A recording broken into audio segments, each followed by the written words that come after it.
ನಾನಿಲ್ಲಿ ಬೆಳಗಾವಿ ಅಲ್ಲಿದ್ದೀನಿ. ಇಲ್ಲಿ ಬಸ್ಸಲ್ಲಿ ಪ್ರಯಾಣ ಮಾಡ್ತಿದ್ದೀನಿ. ಮಹಿಳೆಯರನ್ನ ಮಾತಾಡಿಸ್ತಾ ಇದ್ದೀನಿ. ಈಗ 200ಕ್ಕಿಂತ ಹೆಚ್ಚು ಕೋಟಿ ಮಹಿಳೆಯರು ಉಚಿತವಾಗಿ ಬಸ್ ಪ್ರಯಾಣ ಮಾಡಿದ್ದಾರೆ 11 ತಿಂಗಳಿಂದ. ಈಗ ಮಾತಾಡ್ಸೋಣ. ಅಕ್ಕ ನಮಸ್ಕಾರ, ಹೇಗಿದ್ದೀರಾ? ನೀವು ಉಚಿತವಾಗಿ ಬಸ್ಸಲ್ಲಿ ಪ್ರಯಾಣ ಮಾಡ್ತಿದ್ದೀರಿ, ಉಪಯೋಗ ಆಗ್ತಿದ್ಯಾ? ಯಾರಿಗೆ ಓಟ್ ಹಾಕ್ತೀರಿ? ಕಾಂಗ್ರೆಸ್ಗೆ. ಒಳ್ಳೇದು, ಥ್ಯಾಂಕ್ ಯು.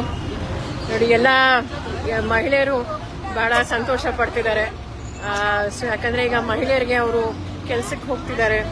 ಸೊ ಈಗ ಅವರು ಅವ್ರ ಮನೆಗೆ ಹೋಗ್ತಿದ್ದಾರೆ, ಕಾಲೇಜಿಗೆ ಹೋಗ್ತಿದ್ದಾರೆ. ಸೊ ಹಾಗಾಗಿ ಈಗ ದಯವಿಟ್ಟು ಪ್ರತಿಯೊಬ್ಬರು ಅಷ್ಟೇ ಕಾಂಗ್ರೆಸ್ಸಿಗೆ ಓಟ್ ಹಾಕಿ ಅಂತ ಎಲ್ರಿಗೂ ಹೇಳಿ.